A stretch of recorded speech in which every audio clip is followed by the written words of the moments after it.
day everyone, I am Dr. VNSR Venkateswarao, working as Associate Professor in the Department of Chemistry, Institute of Aeronautical Engineering, Hyderabad. So today I would like to give the topic on the one of the important topic related to the fuels, nothing but calorific value, and its types nothing but higher calorific value and a lower calorific value. The higher calorific value is also called as gross calorific value, and the lower calorific value is also called as net calorific value. So before starting the topic, first we see what are the contents involved in today's topic. So first we see the introduction to the calorific value. Next we see what is the higher calorific value. Next we see what is the lower calorific value. After that problems. So first we see what is the calorific value. So this calorific value of the fuel is very important while you choose the fuel for the required process. That may be either solid fuel, liquid fuel and gaseous fuel. But from solid to liquid fuels and liquid to gaseous fuels, always the calorific value will be increases. So the calorific value tells about the amount of heat energy released from the fuel by combustion reaction. So that energy, nothing but heat energy, is very helpful for doing mechanical work. So now we see what is the calorific value. So the calorific value of any fuel is a very important property. That means it measures the heat produced by the fuel. That means the higher the calorific value, the better will be the quality of the fuel. That means calorific value is directly proportional to quality of fuel. So that means when calorific value increases, quality of the fuel also increases. That means calorific value of fuel is defined as the amount of heat produced by the combustion of unit mass or unit volume of a fuel. That means it is simply defined as the amount of heat value produced by the unit mass of a fuel when it undergoes combustion reaction. I think all of you know about the combustion reaction. Combustion reaction is nothing but the fuel elements of the fuel, nothing but carbon and hydrogen reacts with the atmospheric oxygen to give combustion products like carbon dioxide and water vapor. So that means once you see the definition, the amount of heat produced by the combustion of unit mass or unit volume of a fuel. That means it is a characteristic of every substance and is important for the thermodynamic design and calculation of combustion system. So this is about the importance of the calorific value of fuel. So next we see the calorific value is measured in several units of the heat. That means they are calorie, kilocalorie, British thermal unit and centigrade thermal unit. So the British thermal unit short form is nothing but BTU and centigrade thermal unit short form is CTU. So first we see each and every unit. First one is nothing but calorie. So what is calorie? The amount of heat which increases the temperature of 1 gram of water by 1 degree centigrade is known as 1 calorie. That means the amount of heat which is useful for to improve the temperature of 1 gram of water. That means water is measured in grams. That means in order to improve the temperature of the 1 gram of water by 1 degree centigrade, that required temperature is nothing but calorie. So next one we see the kilocalorie, the second unit of the calorific value. That means the amount of heat that increases the temperature of 1 kg of the water by 1 degree centigrade. That is from 15 degrees centigrade to 16 degrees centigrade. From 15 degrees centigrade to 16 degrees centigrade is called kilocalorie. That means the difference between the calorie and kilocalorie. That means calorie is nothing but in order to improve the temperature of 1 gram of water by 1 degree centigrade. Whereas kilocalorie is nothing but to improve the temperature of 1 kg of the water by 1 degree centigrade. That is nearby temperature required 15 degrees centigrade to 16 degrees centigrade.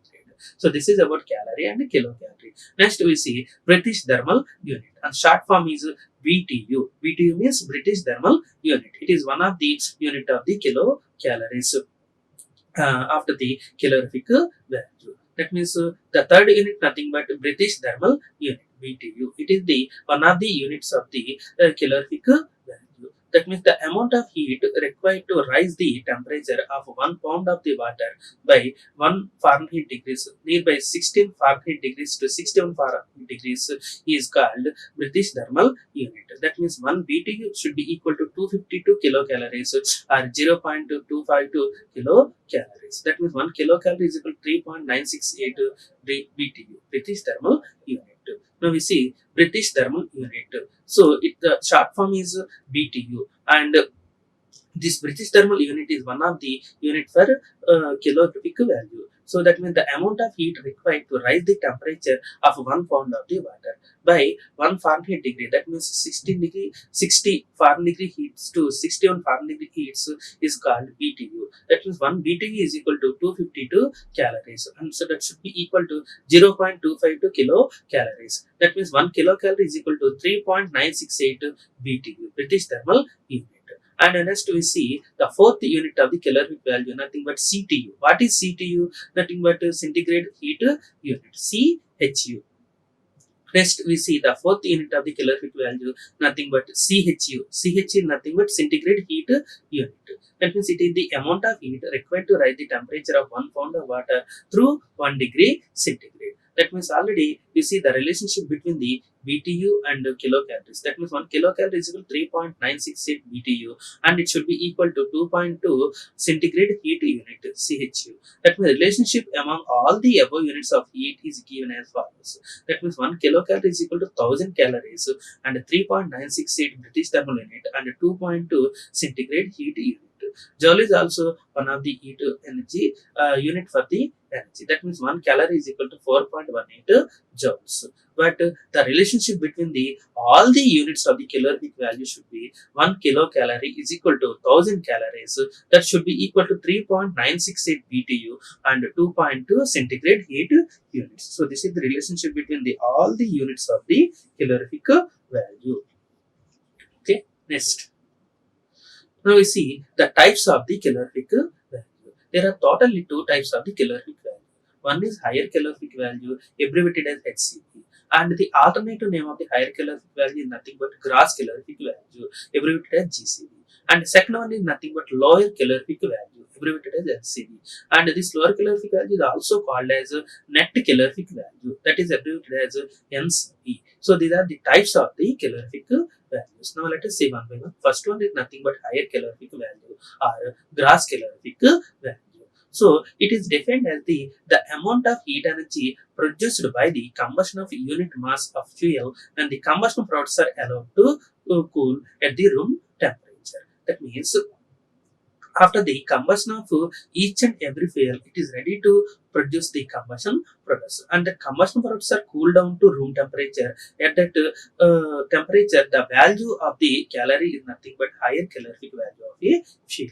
Generally, fuels contain hydrogen. When the calorific value of hydrogen containing fuels is determined experimentally, hydrogen is oxidized to steam. That means hydrogen gas is converted to a steam. And when the products are cooled to room temperature, steam undergoes condensation to produce water and releases the latent heat of the condensation of steam, which must be included in the measured heat, which is called GCV. So GCV is nothing but including condensation, nothing but steam of heat.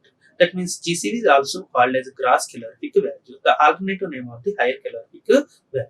That means actually during combustion, the products are not allowed to escape into the atmosphere and they are cooled to room temperature. Hence, the net heat energy recovered on the combustion of fuel is lower. That means it is the reason always the net calorific value is lower than the gross calorific value, or the lower calorific value is lesser than the higher calorific value. And the quantity known as higher heating value, that is HHV or gross energy, or upper heating value or gross calorific value or higher calorific value, is determined by bringing all the products of the combustion back to the original pre-combustion temperature and in a particular condensing any vapor produced. That means calorific value of a fuel is the amount of energy produced by unit mass of the fuel on its combustion. That means natural gas is at 13 kilocalorie per gram, followed by propane and butane at 11.9 and 11.8 kilocalorie per grams respectively. That means hydrogen gas has the lowest calorific value. The hydrogen gas having the lowest calorific value, and the natural gas having the nearby 13 kilocalorie per gram, and propane is having 11.9, and butane is having 11.8 kilocalorie per gram. So these are the calorific values of the different gases obtained from the natural gases. Next, the calorific value of diesel fuel is roughly 45.5 millijoules per kg. That means megajoules per kilogram, where mg means megajoules. The calorific value of diesel fuel is roughly 45.5 mg per kg. So mg means megajoules per kilogram, slightly lower than the petrol, which is 45.8 megajoules per kg. However, diesel fuel is denser than the petrol and contains about 15% more energy by the volume. That means roughly 36.9 megajoules per liter compared to the 33.7 megajoules per liter. This is the reason that diesel fuel having the lesser calorific value than the petrol. And next one, natural gas is mainly methane and has the lowest carbon to hydrogen ratio of the fossil fuels and the highest calorific value, about 55 megajoules per kg. Although this value will be lower if the methane content in the gas is lower. And next one is nothing but liquefied petroleum gas. It is one of the used for domestic purpose and cooking especially. That means LPG is blend of the light hydrocarbon compounds. And liquefied under pressure, the volume of the butane and propane is reduced to around 1 by 260 of the gaseous aggregate state. That means the specific calorific value of LPG is around 46 megajoules per kg or 12.78 kilowatts per kg, depending on the composition of a LPG. That means the composition of LPG is nothing but N-butane, isobutane, propylene, and ethylene, propane, and ethane. All the alkanes and alkenes of the butane and propane involved in the LPG composition. It is very important to have a knowledge of the calorific value of the fuel to carry out our day-to-day activities. That means this knowledge helps us to determine the amount of energy we transport. That means the gas shippers and suppliers require this information to bill gas consumers. That means the calorific value especially applicable to the gas industry. That means heat of combustion of kerosene is similar to that of the diesel fuel. Its lower heating value 43.1 megajoules per kg. That means around 18,500 British thermal units. And and its higher heating value is 46.2 megajoules per kg. That means it should be equal to 19,900 British thermal unit. And now we see lignite and subbituminous coals. These are also called as lignite is low rank coal, bituminous coal is one of the high rank coal. And of bituminous coal are considered as a brown coal. That means hard coal category includes coal types that have calorific value more than 5,700 kilocalorie per kg. Other bituminous coal, anthracite and coking coal are considered as a hard coals. That means high rank coals are considered as a hard coals. So this is the determination of calorific value by bomb calorimeter. That means this bomb calorimeter should be applicable to determine the higher calorific value of the coal or gross calorific value of the coal. So from the higher calorific value, we can obtain the lower calorific value. Now we see the apparatus used in this bomb calorimeter. The first one is nothing but stirrer, which is applicable to for the purpose of stirring purpose, and at the center we observe the crucible. So this crucible applicable to place the sample of a coal, and this is a fuel sample. And there are electrodes arrangement both positive and negative. And there is a for the combustion reaction, oxygen inlet is mandatory. This is the oxygen inlet valve. And with the help of the combustion reaction, it liberates the heating value. That means combustion is nothing but exothermic reaction, and it liberates the heat energy. That's why there is a change in temperature. So for the change in temperature, we measured with the help of the thermometer. And there is a lid arrangement to provide the heating value. And entire calorimeter should be made with copper. That's why this is called copper calorimeter. And water is required for the process. And the last one, 10th one, nothing but bomb is also required for the process. So these are the operators which are used for the bomb calorimeter to determine higher calorific value of a coal.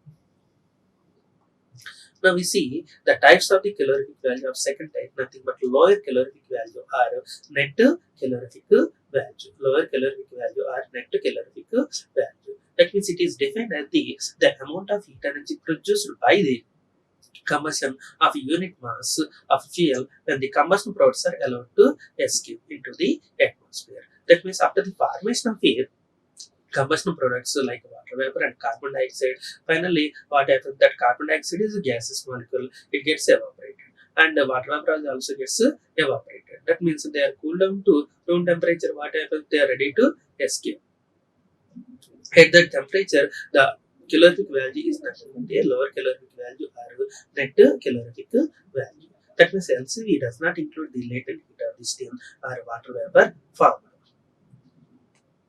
That means we see what is the relationship between the higher calorific value and the lower calorific value. So if the hydrogen is present in a fuel, the above mentioned chemical reaction will take place and 2 grams of the hydrogen will produce nearby 18 grams of the water, or 1 gram of the hydrogen will produce 9 grams of the water. That means if X grams of the hydrogen is present in a fuel, it will produce 9 into grams of a water or 9 into grams of a water vapor, that will release the 9 into L calories of the heat on cooling. That means L calorie per gram is the latent heat of the water vapor. So we write the formula for LCV is equal to SCV minus latent heat of the water vapor. That means LCV is equal to HCV minus mass of the hydrogen into 9 into latent heat of the steam. That means SCV minus 9 into hydrogen by 100 into 587, where 587 represents the latent heat of the steam. Finally, we get formula LCV is equal to HCV minus 0.09 into hydrogen into 587, where hydrogen the percentage of the hydrogen in the fuel and latent heat of the steam, that should be equal to 587 kilocalorie per kg. So this is the relationship between the lower calorific value and the higher calorific value. From the formula we can get the value of lower calorific value. Thank you. Like, share and subscribe. Hit the bell icon for more updates.